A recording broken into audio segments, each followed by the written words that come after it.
Hey guys, tonight we slip aboard a US Navy aircraft carrier in the pre-dawn haze of June 1942, right before the Battle of Midway, where you're just another sailor caught in the gears of history's biggest naval showdown.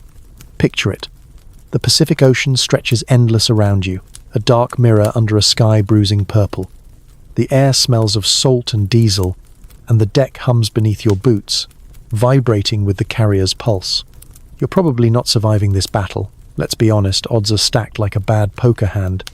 But for now, you're alive, breathing, and part of something massive. So, before you get comfortable, take a moment to like the video and subscribe, but only if you genuinely enjoy what I do here. Drop a comment with your location and local time. I'm curious where you're drifting off from tonight.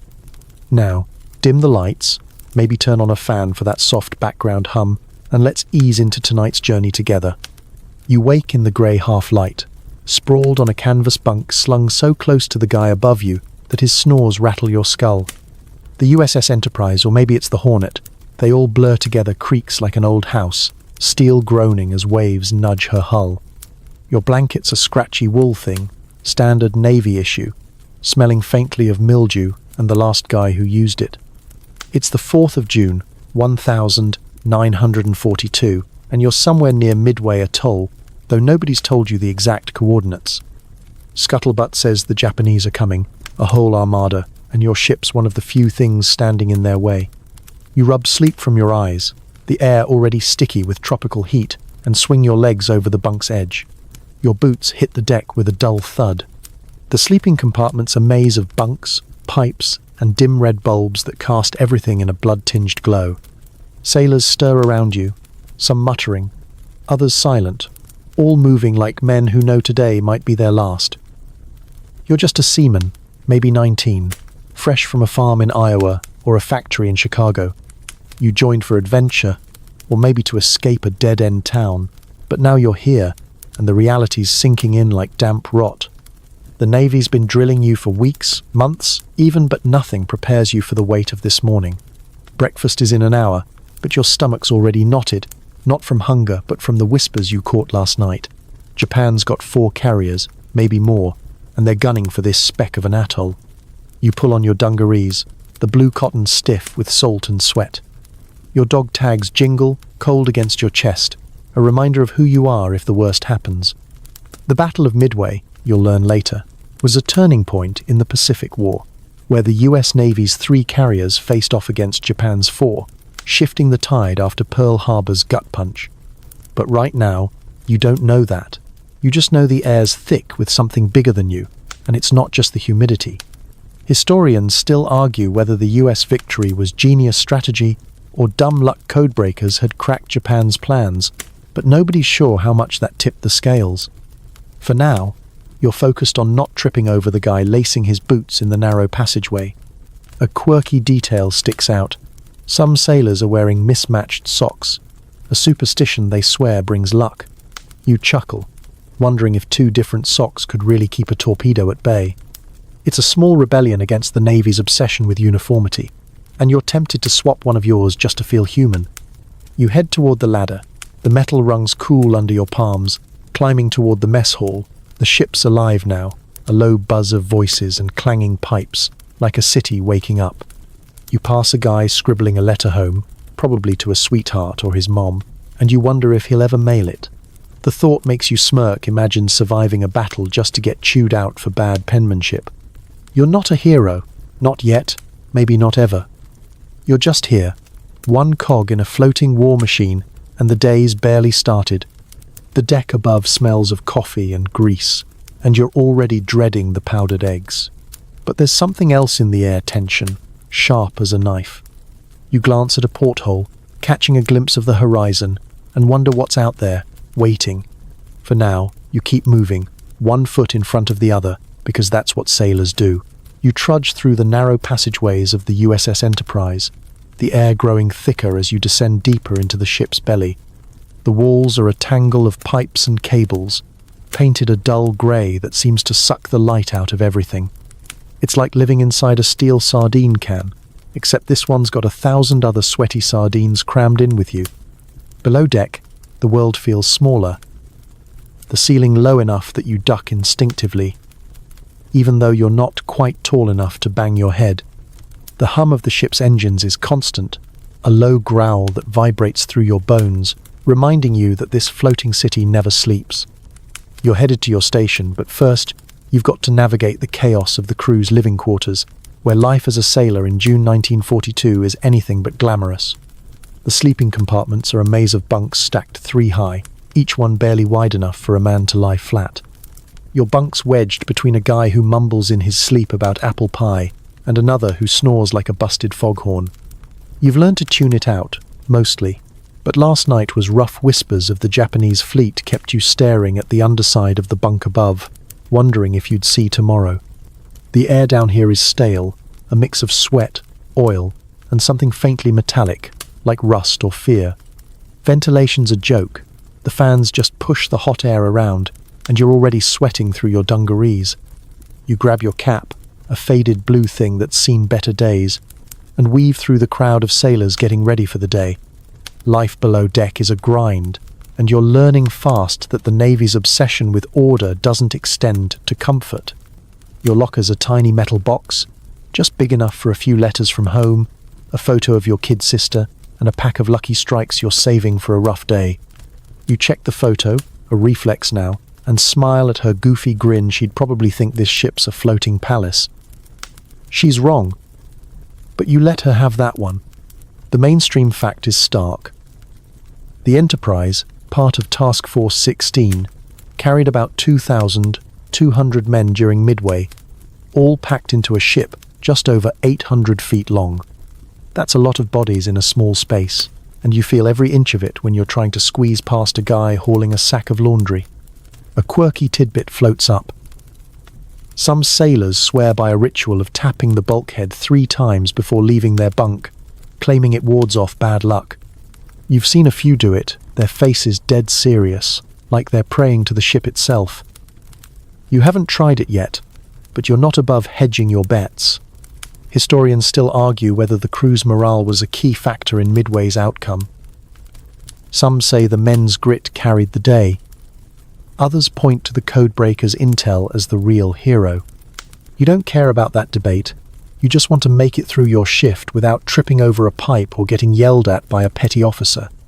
The passageway narrows, and you sidestep a sailor cursing at a jammed locker. Like trying to reason with a mule, he mutters. And you grin first joke of the day, courtesy of bad carpentry. You pass a small group playing cards on an overturned crate, their laughter a rare bright spot in the gloom.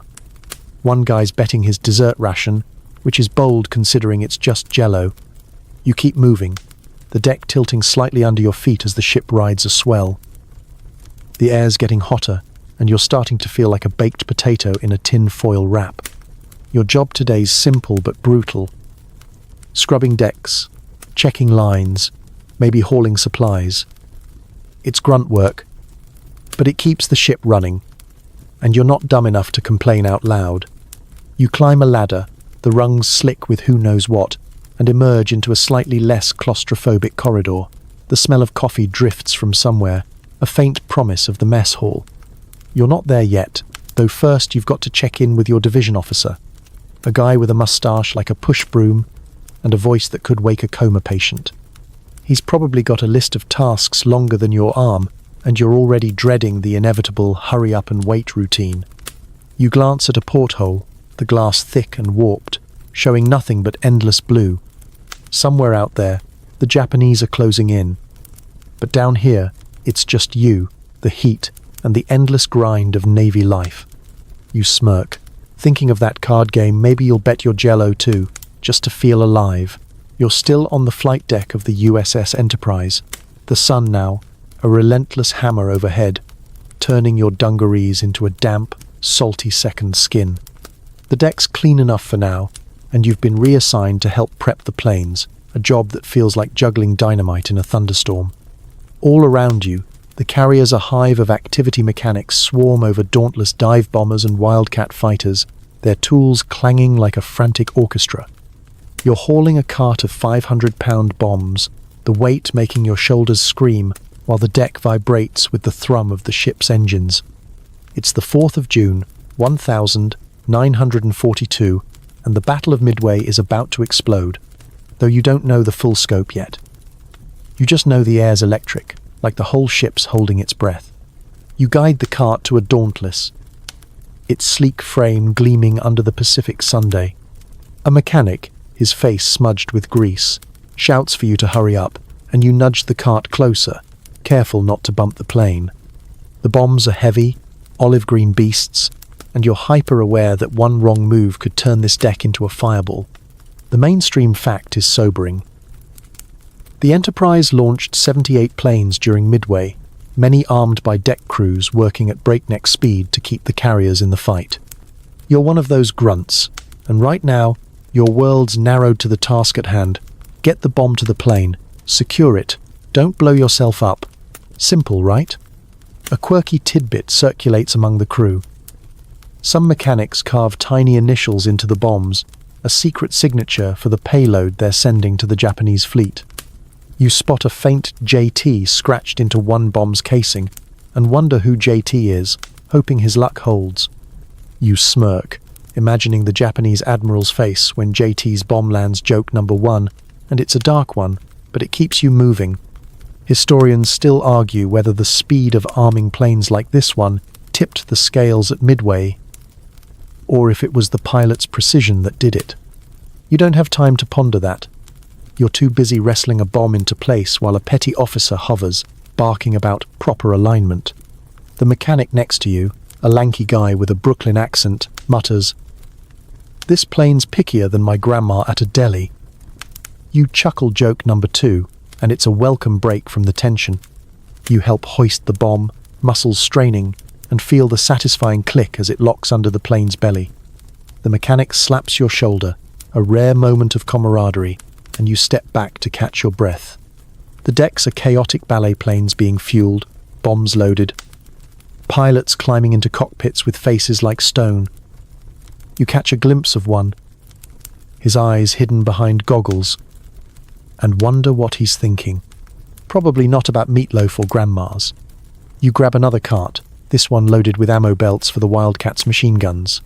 The belts are heavy, draped over your shoulder like a deadly sash, and you weave through the deck's organized madness. A sudden gust of wind carries the sharp scent of aviation fuel, stinging your nose, and you glance at the horizon. Nothing yet. But the rumors from the mess hall linger. Japanese carriers are out there, and they're not coming for a friendly chat.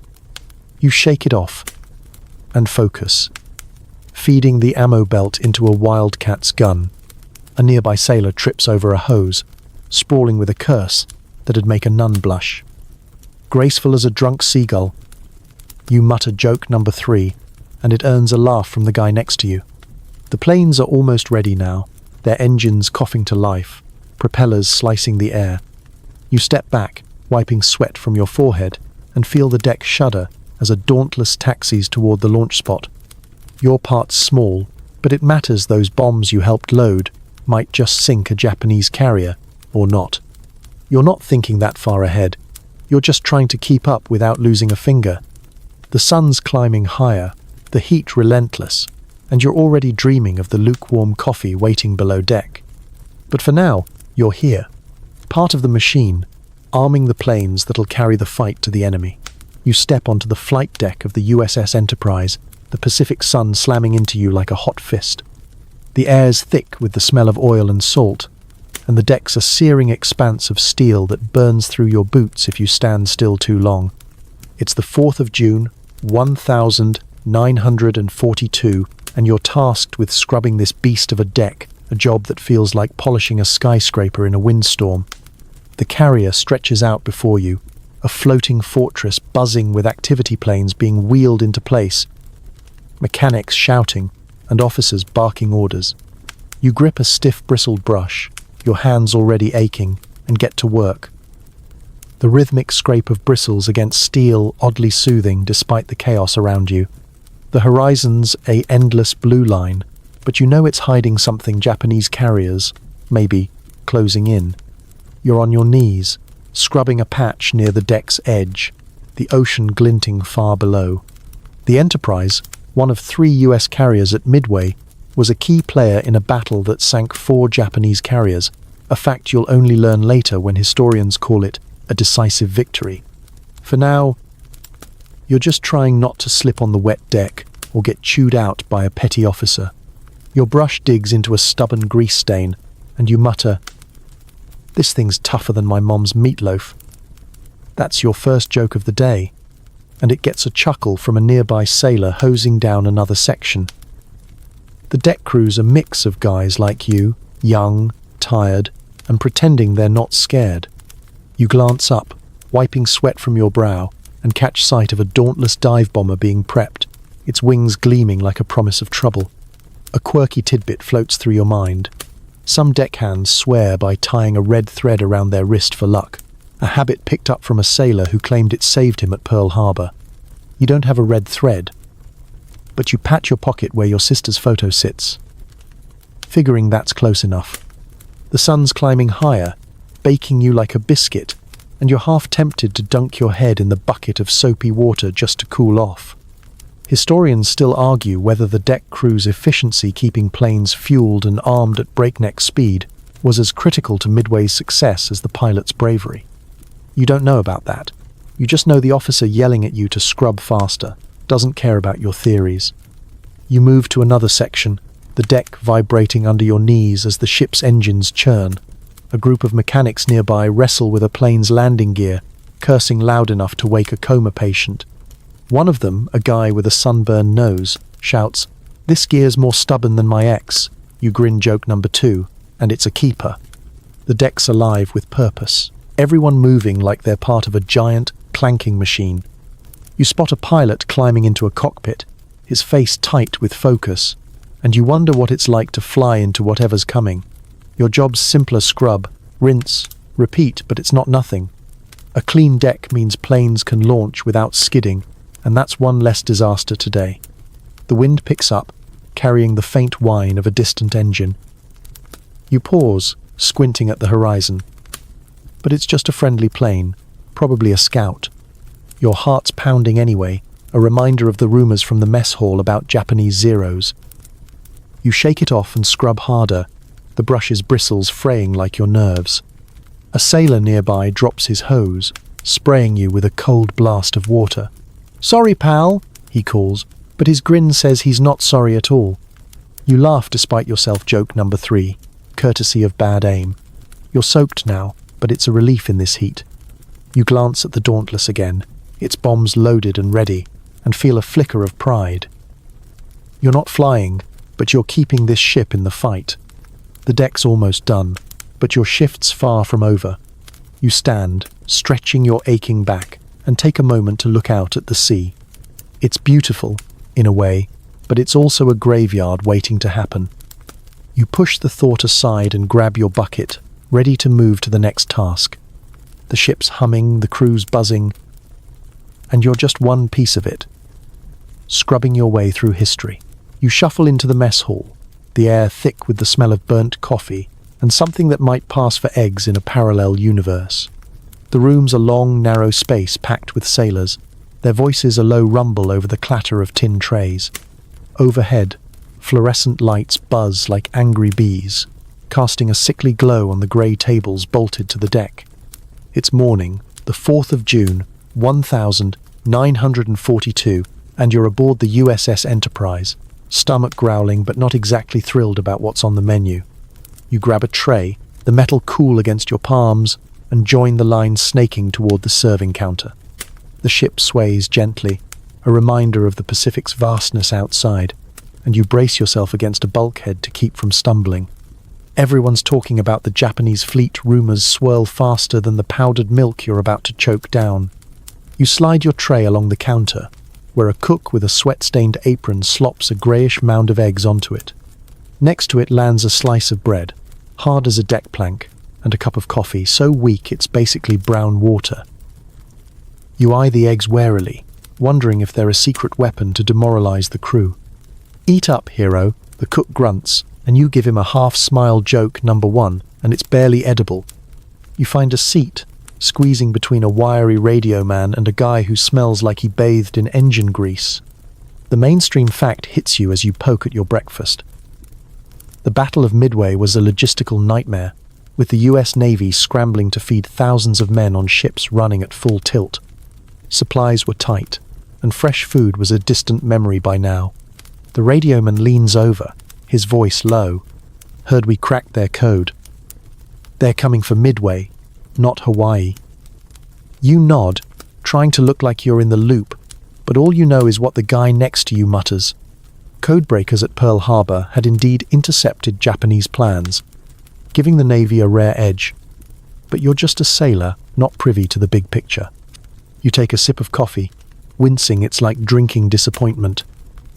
A quirky tidbit floats around the mess hall. Some guys swear the cooks hide extra sugar in the oatmeal for officers, a perk you'll never see. You glance at your tray, wondering if sugar could save this meal. Probably not. Historians still argue whether the code breaking was the real game changer at Midway, or if it was the pilot's skill that tipped the scales. You don't care much for the debate, you just want to eat without gagging.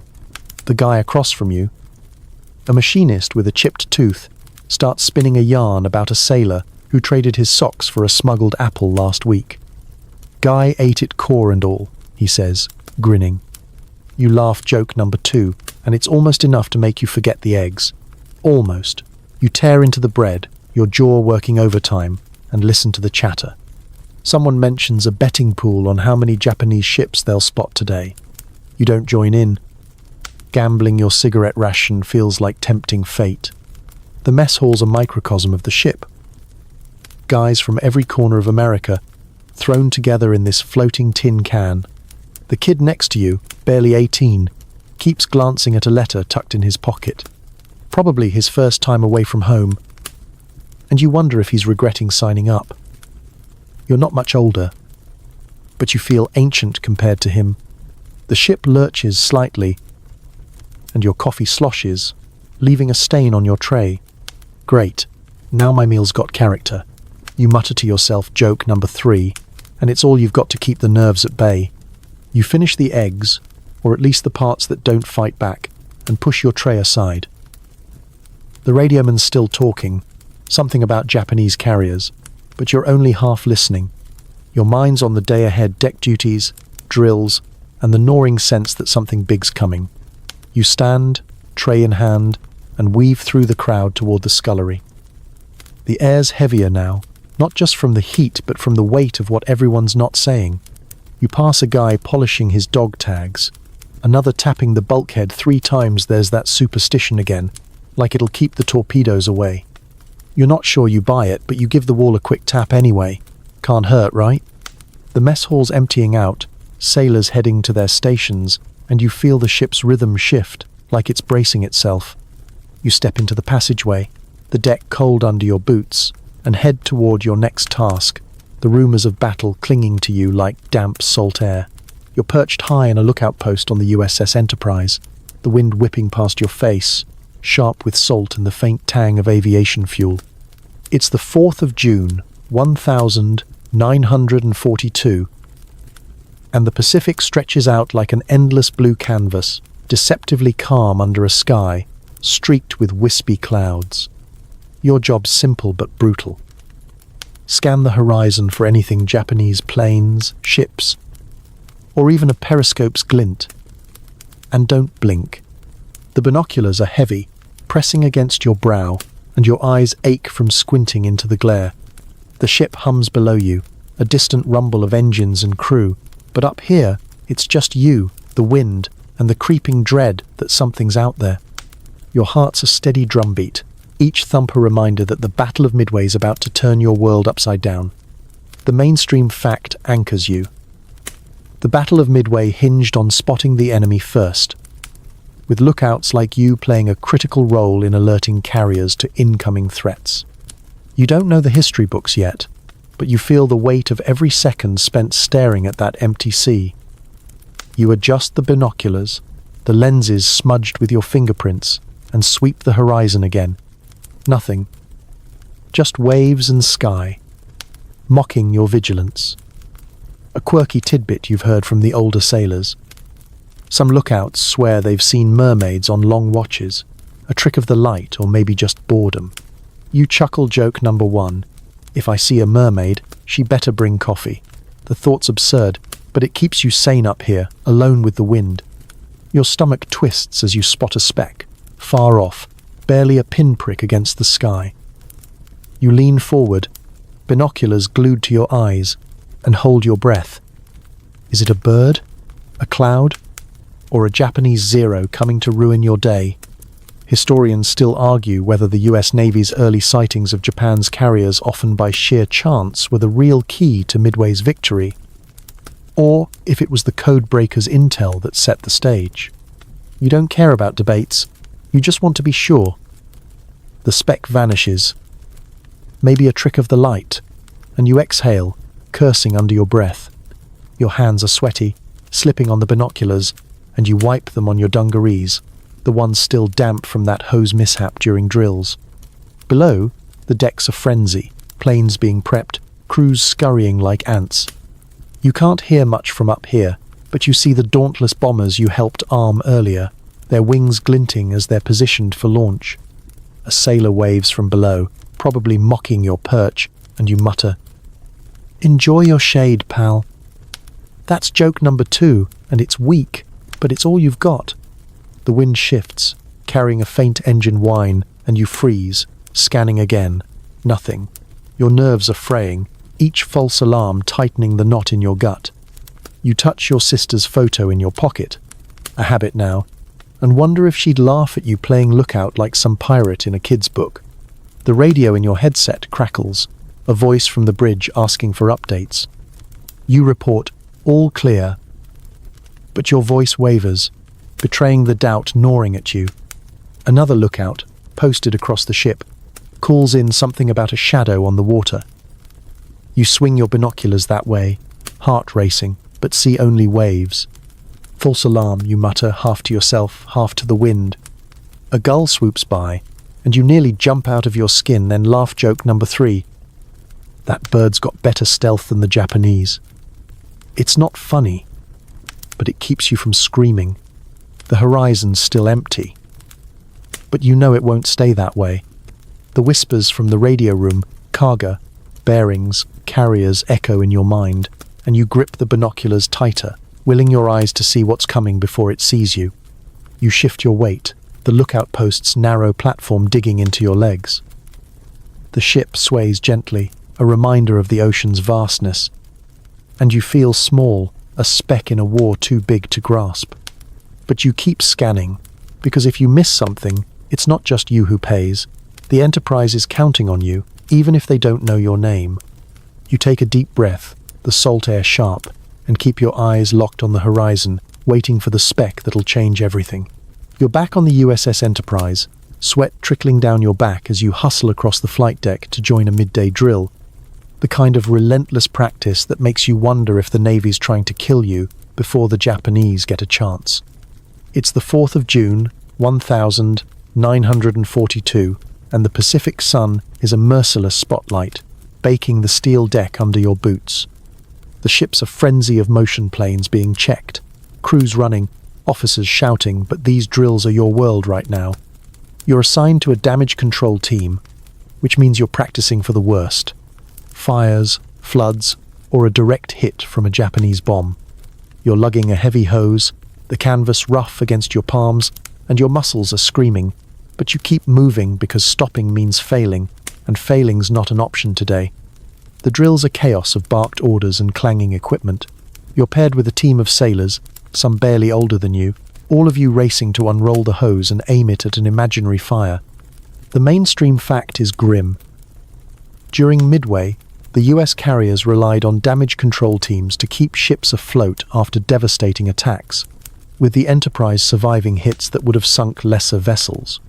You don't know that yet.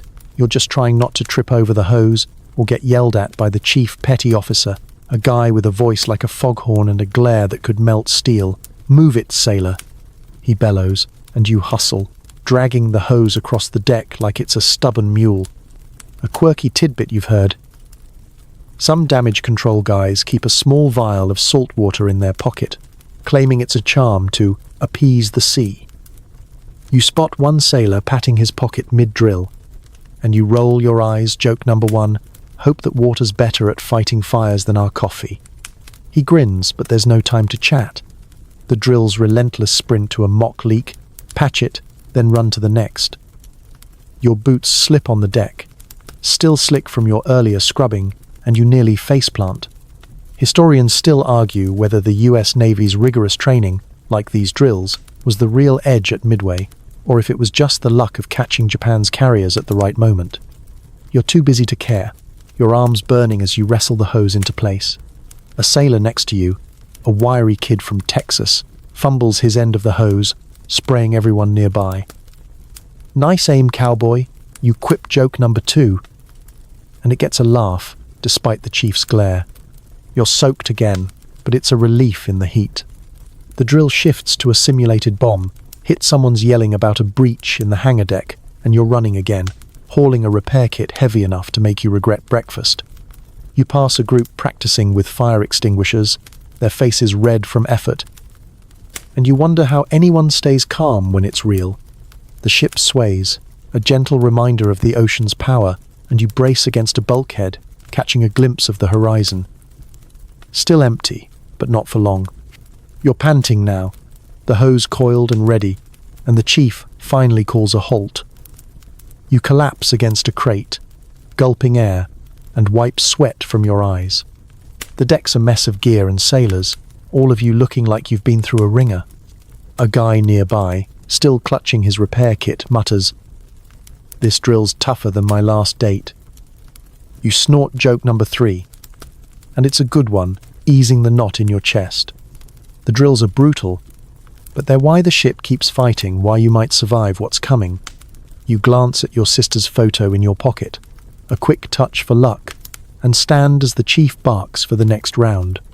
The Japanese are out there, and these drills are your armor, even if they feel like torture. You grab the hose again, the canvas biting into your hands, and get ready to run through it all over. The ship's alive, humming with purpose, and you're part of it, even if you're just a guy with a hose and a prayer. The horizon's still clear, but you know it won't stay that way. You take a deep breath, the salt air sharp in your lungs, and dive back into the grind. One step closer to the fight. You're racing through the USS Enterprise's lower decks, the air hot and heavy with the smell of smoke and oil. It's the 4th of June, 1942, and the Battle of Midway's turned the ship into a crucible, with Japanese bombs rocking the carrier like a punch you didn't see coming.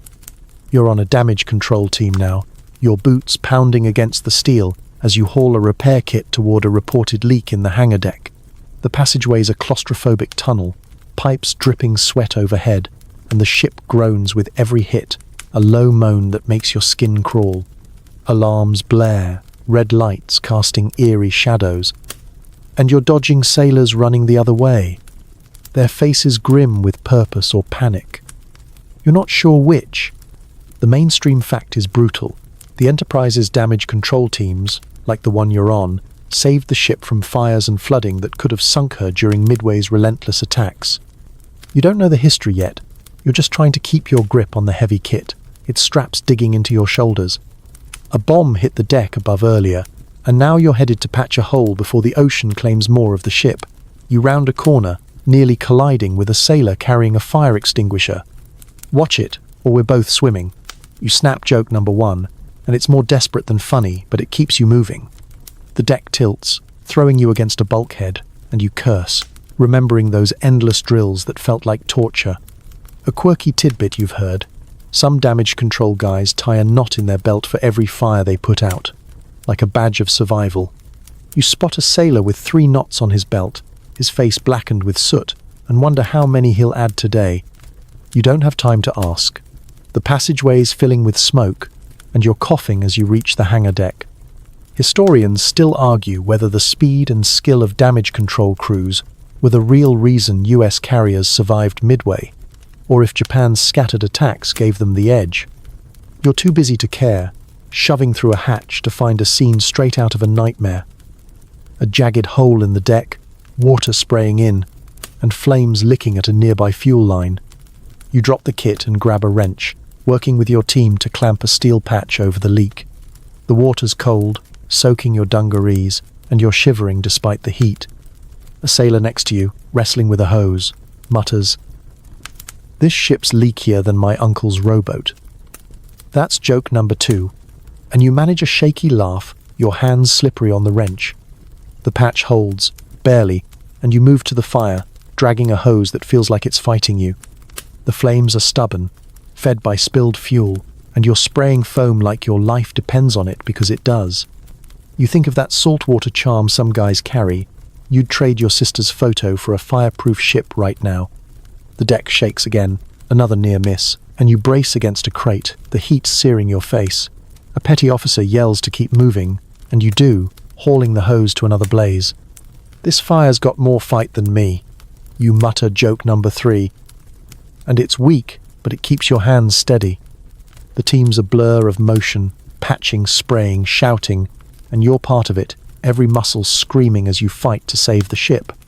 The smoke's thicker now, stinging your eyes, and you catch a glimpse of a burned-out plane, its wings crumpled like paper. You push forward, the hose heavy, and feel the ship steady slightly, a small victory. The Enterprise is still afloat, and you're still here, fighting fires and leaks like they're personal enemies. You're slumped against a bulkhead on the USS Enterprise, the night sky a vast, star-streaked dome above the battered carrier. It's late on the 4th of June, 1942, and the Battle of Midway's first day has left you wrung out. Your hands blistered from hauling hoses, and your lungs roar from smoke. The deck's quieter now, the roar of planes and guns replaced by the low hum of the ship's engines and the occasional clank of repairs. You're on watch, perched near the edge of the flight deck, tasked with keeping an eye out for anything enemy subs, stray planes, or even a spark from the fires you fought earlier. The air's cooler, heavy with salt, and the stars feel close enough to touch, but they don't ease the weight in your chest. The day's losses, planes, men, maybe friends hang over you like a fog. The mainstream fact is heavy. The Enterprise lost over a dozen planes and scores of men on this first day. But her strikes helped sink 3 Japanese carriers, tilting the battle's momentum. You don't know the full score yet. You're just a sailor, staring into the dark, your eyes burning from exhaustion. You shift. Your boots scraping the deck still sticky from your earlier scrubbing, and grip the railing, scanning the black horizon. A quirky tidbit you've heard. Some night watchmen whisper to the stars, claiming it keeps them awake. You try it, muttering, "Don't fall asleep on me, Sky." That's joke number 1, and it's more to keep yourself alert than to make anyone laugh. No one's around to hear it anyway. Historians still argue whether the first day's success was due to the Navy's bold tactics or Japan's missteps in splitting their forces. You're not pondering that. You're too busy fighting the urge to doze off, the gentle sway of the ship lulling you like a cradle. You touch your sister's photo, a reflex now, and think of home fields or streets, anywhere but this endless sea. The deck's littered with signs of the day's chaos. Scorch marks, twisted metal, a forgotten wrench, glinting under a light. You remember the fires you fought, the leaks you patched, and wonder how the ship's still floating. A distant hum catches your ear, a friendly plane, you hope, returning from a late patrol. You squint, but the dark swallows everything beyond a few yards. A sailor passes by, his face ghostly in the dim light, and mutters about hearing "Akagi's gone" on the radio. You nod, not sure what it means, but it sounds like good news. You're too tired to ask, your body aching like you've been run over by a truck. This watch is longer than my aunt's church sermons. You grumble joke number 2. And it feels true, the hours stretching endless. The wind picks up, carrying the faint smell of oil, and you pull your jacket tighter, the wool scratchy but welcome. The ship feels alive beneath you, creaking and swaying, and you wonder how many more hits she can take. You're not sure you want to know. The stars shift as the ship turns, and you spot a faint glow on the horizon. maybe a burning ship, maybe just your eyes playing tricks. You report it anyway, your voice hoarse into the radio, and get a curt, "Stand by." You lean back, the bulkhead cold against your spine, and think of that lucky penny in the radio room, those knotted belts on the damage control team. Superstitions feel silly now, but you still tap the railing 3 times, like you saw in the sleeping quarters. "Can't hurt," you mutter joke number 3, and it's more a prayer than a laugh. The night's quiet, but it's an uneasy calm, like the sea's holding its breath. You keep your eyes on the horizon, knowing the fight's not over, and neither is your watch. You're still on the USS Enterprise, the dawn of the 5th of June, 1942, painting the sky a soft pink as the Pacific begins to stir. The Battle of Midway's first day is behind you, but the ship's still taut with tension, like a bowstring ready to snap. You're back on the flight deck, your boots scuffing against the scarred steel. Remember those grease stains you scrubbed, and you're helping clear debris from yesterday's chaos. The air smells of salt and burnt metal, and the deck's a mess of twisted cables and blackened patches where fires raged. Words trickling down from the bridge. The Japanese are retreating, their carriers burning wrecks. Victory's in the air, but it's fragile, and you're not celebrating yet. Your job's to keep the deck ready for whatever comes next, whether it's more planes or another attack. The mainstream fact is monumental. By the 5th of June, the US Navy had sunk 4 Japanese carriers, Kaiga, Akagi, Soryu, and Hiryu, crippling Japan's offensive power in the Pacific. You don't know the full scope, but you hear whispers of it as you haul a scorched crate to the deck's edge. Sailors around you are quieter today, their faces drawn, some nursing bandages or haunted looks. You're exhausted, your hands raw from yesterday's damage control, but you keep moving, tossing debris into a pile. A quirky tidbit floats among the crew. Some guys are collecting bits of shrapnel as souvenirs, claiming they'll be worth something someday. You spot a jagged piece of metal and kick it aside, muttering, "Worth about as much as our coffee." That's joke number 1, and it gets a tired chuckle from a nearby sailor.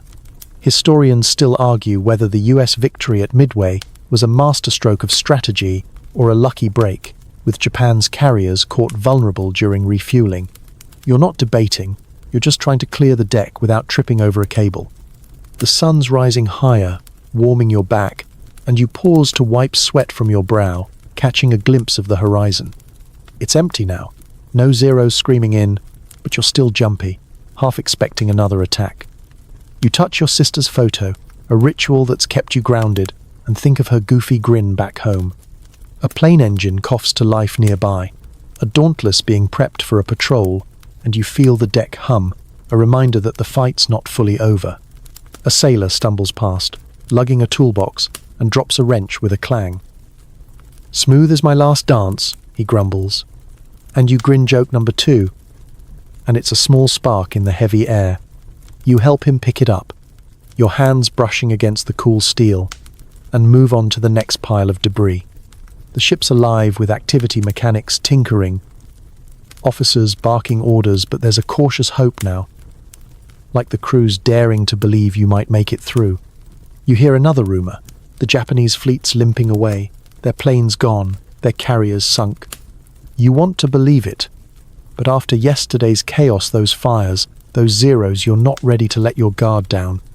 The deck's clearing slowly, and you're working near a gun mount, its barrel still warm from yesterday's firing. You glance at the sky, where a lone wildcat circles, and wonder about the pilots who didn't come back. "Hope they're fishing somewhere peaceful," you mutter joke number 3, more wistful than funny. The ship sways gently, the ocean calm for now, and you feel a flicker of pride. You helped arm those planes, fought those fires, ran those messages. The Enterprise is still here, and so are you. But the victory feels hollow when you think of the empty bunks below deck. You shake it off, grab another piece of debris, and keep going, the horizon stretching wide and quiet, promising nothing. You're gripping the railing on the USS Enterprise's flight deck, the steel cold under your palms, as the first cry of "enemy planes" rips through the air. It's the 4th of June, 1942, and the Battle of Midway's no longer a distant rumble, it's here, screaming toward you in the form of Japanese Zeros, their sleek shapes slicing through the sky like knives. The deck erupts into chaos. Sailors sprinting to battle stations, anti-aircraft guns swiveling to life. You're not trained for the big guns, so you're running, dodging equipment as you head for a secondary post to relay orders. The horizon's no longer empty. It's alive with specks that grow larger, faster, and your heart's pounding so hard you can feel it in your throat. The ship lurches under you, turning to evade, and the air smells of salt, fuel, and fear. The mainstream fact is stark. The Enterprise faced waves of Japanese attacks during Midway, with Zeros and dive bombers targeting US carriers to cripple the fleet. You're just a sailor, not privy to the big picture, but you know those planes are coming for you. You sprint across the deck, nearly tripping over a coil of hose. Remember that drill where you got soaked? And dive into a narrow passageway. Your job's to carry messages between the bridge and the gun crews, a glorified errand boy in a life or death game. A Zero roars overhead, its engine a banshee wail, and you flinch, ducking instinctively. Nice of them to drop by, you mutter joke number 1, and it's all you've got to keep from panicking. A quirky tidbit you've heard. Some sailors swear they can tell a Japanese plane by its engine's pitch, like it's got a meaner hum than American ones. You're not sure you buy it, but that sound overhead is definitely not friendly. You clutch your sister's photo in your pocket, a reflex now, and race toward the gun deck. Historians still argue whether the Enterprise's survival during these attacks was due to her evasive maneuvers or the sheer grit of her anti-aircraft crews. You don't care about theories. You're too busy dodging a sailor hauling ammo, his face pale as he shouts about, "More incoming." You reach the gun deck, where the 20mm cannons are already thundering, spitting fire into the sky. You hand off your message, a scribbled note about repositioning guns, and catch your breath, the air thick with gunpowder. A gunner, his face streaked with sweat, yells, "Those Zeros move like my ex dodging alimony." You snort joke number 2, and it's a miracle anyone's got humor left. You peer through a porthole, catching glimpses of black puffs flak dotting the sky. A Zero banks hard, its wings flashing in the sun, and you wonder if it's the last thing you'll see. The ship shakes, a near miss from a bomb sending a jolt through the deck, and you brace against a bulkhead. Your message delivered, you're sent back to the bridge, running through passageways that feel narrower than ever. The ship's alive with noise guns, shouts, the scream of engines, and you're just trying to keep up, your boots slipping on the steel. Another Zero dives, closer this time, and you hear the rattle of machine gun fire as it strafes the deck. You duck, heart racing, and mutter, "Guess I'm not cut out for target practice." That's joke number 3, and it's weak, but it keeps your legs moving. You reach the bridge, panting, and hand off another message. The officers are grim, their faces tight as they track the battle on a chart you'll never see. You catch a snippet. Kaga hit, maybe a Kagi too, and hope it means your planes are doing damage. The Zeros are still coming, though, and you're not safe yet. You turn to run back, the ship tilting as it maneuvers, and the world feels like it's closing in. You're just one sailor, but every step you take keeps the fight alive, even if it's only by a thread. You're back on the flight deck of the USS Enterprise, the air thick with the roar of engines and the sharp tang of aviation fuel. It's the 4th of June, 1942, and the Battle of Midway is no longer a rumor, it's here. You're not in the lookout post anymore. You're down in the chaos, gripping a signal flag as you watch the first wave of dauntless dive bombers roar down the deck and leap into the sky. The ship shudders under your boots, the deck vibrating with the raw power of each takeoff. Your job's to help clear the deck, keeping the path free for the planes you helped arm earlier.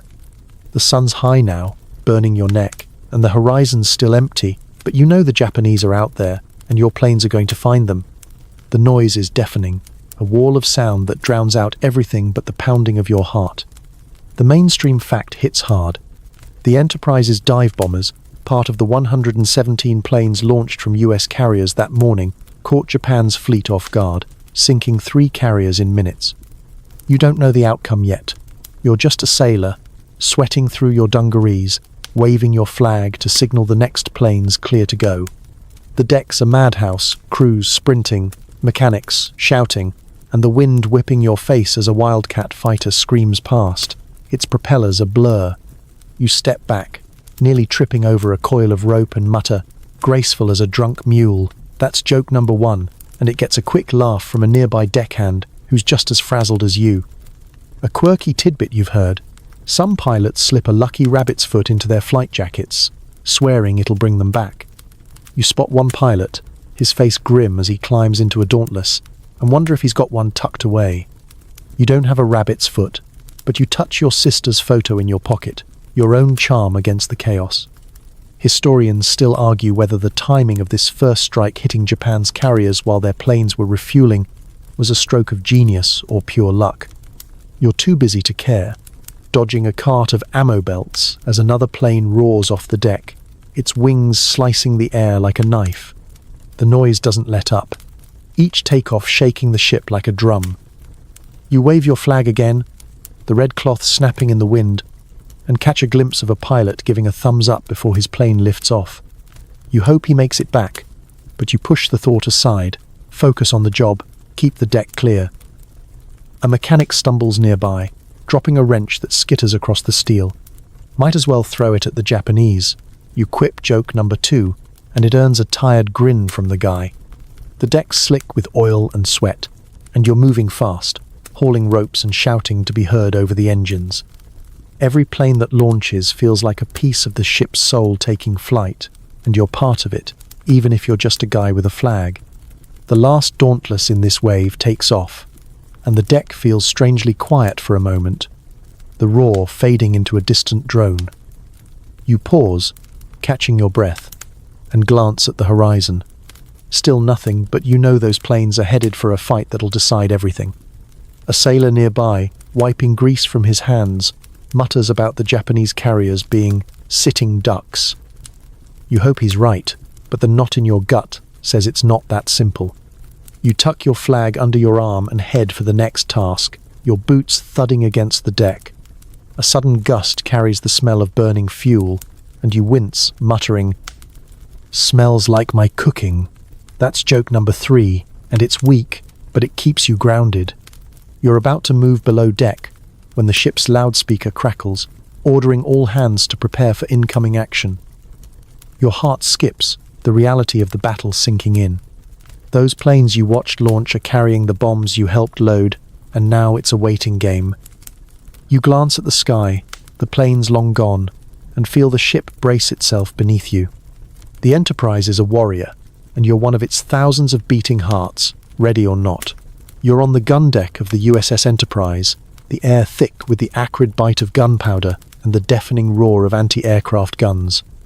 It's the 4th of June, 1942, and the Battle of Midway's in full swing, Japanese Zeros buzzing like angry hornets overhead. You've been reassigned to help a 20mm gun crew, hauling ammo cans that feel like they're filled with bricks. The deck shakes with every salvo, and your ears ring from the constant thunder of the guns. Sailors shout over the chaos, their faces streaked with sweat and soot, and you're moving on instinct, dodging spent shell casings that clatter like loose change. The sky's a mess of black flak bursts and streaking planes, and you're just trying to keep up, your heart hammering as you feed ammo to a gunner whose firing like his life depends on it, because it does. The mainstream fact is clear.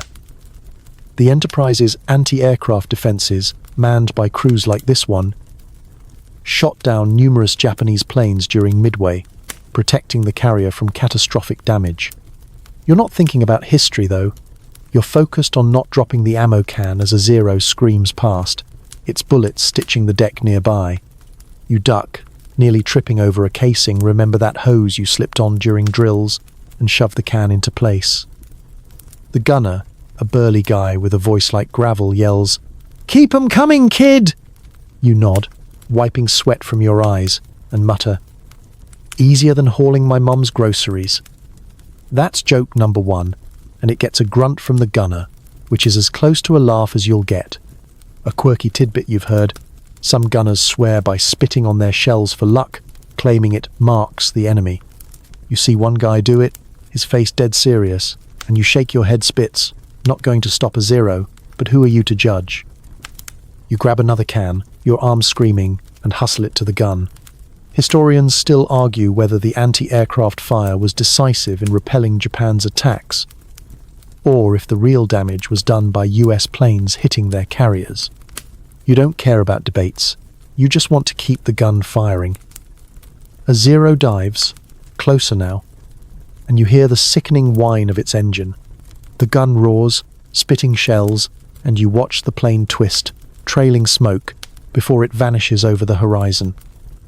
Did you hit it? No way to know. The gunner slaps your shoulder, shouting, "Nice one, rookie." You grin, but another plane's already coming, and you're back to hauling ammo. A nearby sailor fumbles a can, sending it skidding, and you quip, "Save some for the Japanese, huh?"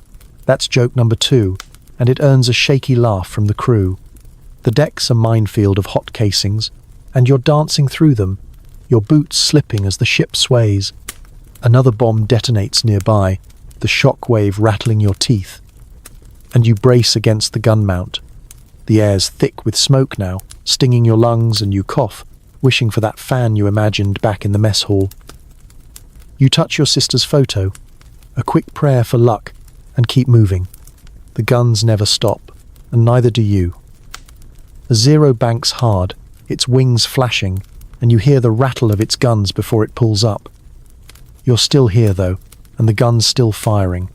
"This thing's hungrier than my cousin at a buffet," you mutter joke number three, and it's barely audible over the noise. The crew's relentless, feeding shells like they're feeding a beast, and you're part of it, a small cog in a machine that's keeping the Enterprise alive. The sky's still chaos, but you catch a glimpse of a burning plane Japanese, you hope plummeting into the sea. The gunner yells something about "more coming," and you grab another can, your hands blistered but steady. The fight's not over, and neither are you. You're slumped in a quiet corner of the USS Enterprise's hangar deck, the steel wall cool against your back as the ship rocks gently on the Pacific's swell. It's the 6th of June, 1942, and the Battle of Midway's fading into a tense aftermath, the Japanese fleet retreating, their carriers sunk, leaving the sea eerily calm. You're off duty for the first time in what feels like forever. Your hands still raw from hauling ammo and patching leaks. The hangar's dim, lit by flickering bulbs, and the air smells of oil and salt, with a faint trace of the smoke you fought days ago.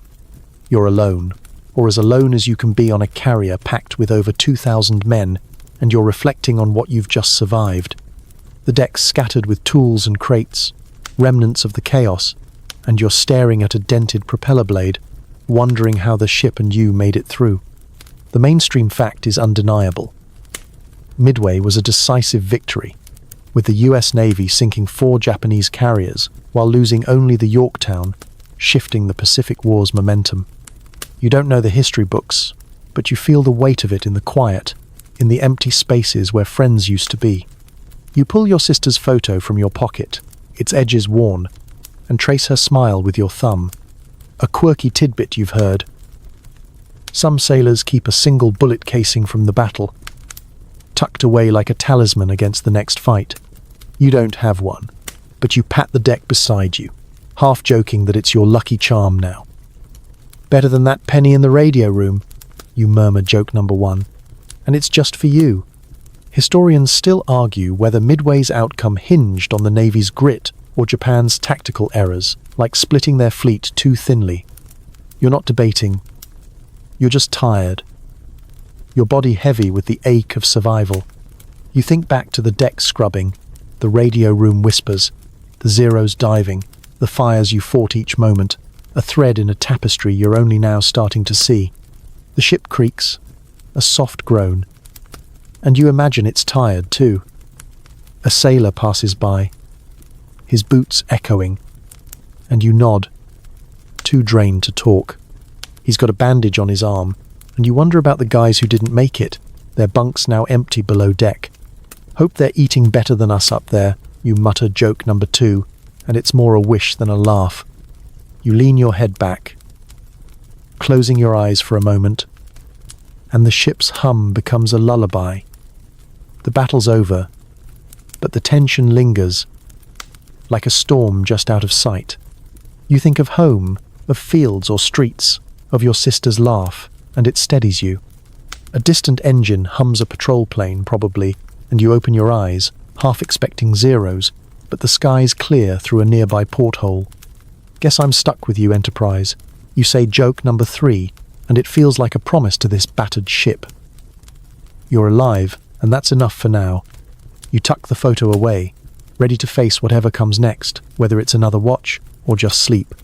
As the night deepens, the ship's rhythm slows, its creaks and hums softening into a gentle cadence.